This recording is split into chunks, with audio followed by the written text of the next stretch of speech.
Hello दोस्तों, एक बार फिर से स्वागत है आप सभी का आवाज की दुनिया में।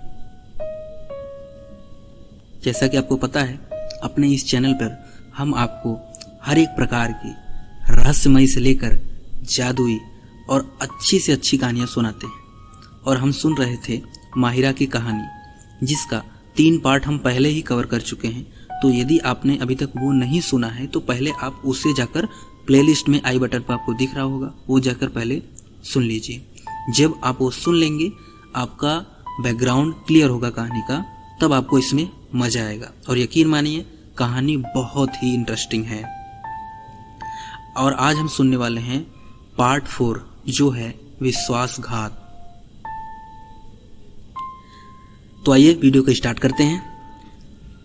तो पिछले एपिसोड की अगर हम यादों की बात करें तो पिछली बार आपने सुना था कि माहिरा को अपने ही नाम का मृत्यु प्रमाण पत्र मिला था, जिसमें लिखा था कि वो सालों पहले ही मर चुकी है।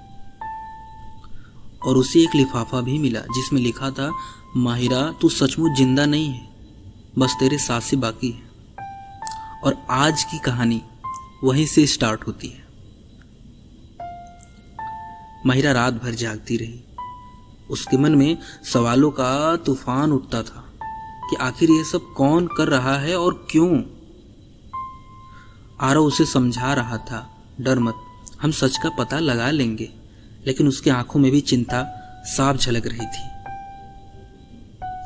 इसी बीच पुलिस अफसर राघव ने माहिरा को थाने में बुलाया। उसने मेज पर कुछ फाइलें फेंकी और बोला, देखो, ये तुम्हारे पिता फारूक मिर्जा का नाम कई गुप्त केसों में से है। वो एक ऐसे संगठन से जुड़े थे जो लोगों की बलि देता था। क्या तुम भी उसकी हिस्सा हो? माहिरा गुस्से में बोली, नहीं, मुझे कुछ नहीं पता। पापा वैसे इंसान नहीं थे। राघव हंस पड़ा, शायद तुम सच बोल रही हो और शायद नहीं। उस रात फिर वही अनजान कॉल आया माहिरा के पास। माहिरा ने रिसीव किया। इस बार आवाज धीमी और डरावनी थी। तो किस पर भरोसा करती है माहिरा? सोच समझ कर, क्योंकि तेरा सबसे अपना ही तेरी मौत का कारण बनेगा। माहिरा का दिल ये सुनते ही कांप गया। वो सोच में पड़ गई कि क्या सचमुच कोई अपना ही मेरे खिलाफ है। आरव ने जांच की और उसे पता चला कि जो त्रिकोण वाला निशान बार बार आ रहा था, वो दरअसल एक गुप्त संगठन का चिन्ह था। और उसका संगठन का नाम था काला वृत्त, द ब्लैक सर्कल। और इस संगठन का काम था पुरानी रीतियों के हिसाब से बलि देकर शक्ति हासिल करना। और माहिरा का परिवार कभी इस संगठन का हिस्सा रहा था। आरव ने ये सच माहिरा को बताया। माहिरा रो पड़ी। वो बोली, नहीं, मैं इस अंधेरे खेल का हिस्सा नहीं बनना चाहती। और यहीं पर विश्वासघात का खुलासा होता है। माहिरा और आरव सच की खोज में लग रहे थे। लेकिन तभी कुछ अजीब होता है। रात को जब माहिरा अपने कमरे में थी तो उसने देखा कि उसकी डायरी गायब थी। वो डायरी जिसमें सारे राज लिखे थे। वो डायरी जिस डायरी से इस कहानी से नए नए सुराग मिलने लगे थे। वो डायरी जिसने लगभग अब तक के सभी राज खोले थे। रात को जब माहिरा अपने कमरे में थी तो उसने देखा कि उसकी डायरी सच में गायब थी। उसने आरव को फोन किया, लेकिन आरव का फोन बंद था।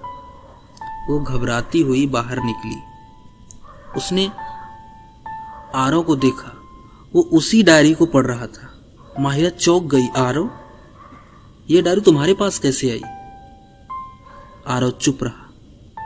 उसकी आंखों में अजीब सी चमक थी। माहिरा के होठ कांप गए। क्या वो आरव ही है जो अब तक मुझसे ये सब करवाता रहा और मुझको धोखा देता रहा। तभी पीछे से राघव की आवाज आई, हाँ माहिरा, अब सच जानने का वक्त आ गया है। राघव और आरव दोनों एक दूसरे को देखकर मुस्कुरा रहे थे। माहिरा की आंखें फटी की फटी रह गईं। क्या ये दोनों शुरू से ही उसके साथ खेल रहे थे? माहिरा भागने लगी, लेकिन तभी अचानक गोली चली और गोली सीधी माहिरा के कंधे में जा लगी। वो चीखते हुए जमीन पर गिर पड़ी, आंखें धुंधली होने लगी। उसके कानों में बस यही आवाज गूंज रहा था कि तेरा अंत अब शुरू होता है। माहिरा आधी बेहोशी की हालत में थी, लेकिन उसने धुंधली आंखों से देखा कि उसके सामने वही रहस्यमयी त्रिकोण वाला निशान बना हुआ था और एक काली परछाई झुककर उसके कान में फुसफुसाई, अब तू अपना असली सच देखेगी, तेरी असली पहचान। और पार्ट 4 यहीं पर समाप्त होता है। अब सवाल ये है कि क्या सचमुच आरव और राघव उसके ही दुश्मन हैं, या इसके पीछे कोई और है, या इसके पीछे कोई और बड़ा खेल है? और आखिर माहिरा का असली सच क्या है, ये सब पता चलेगा आपको पार्ट 5 जो है अंतिम सच। वीडियो अगर इंटरेस्टिंग लग रहा हो, रोचक लग रहा हो, मजा आ रहा हो तो बने रहिए आपके अपने चैनल आवाज की दुनिया के साथ। मिलते हैं नेक्स्ट पार्ट को लेकर, तब तक के लिए take care of you, bye bye, जय हिंद।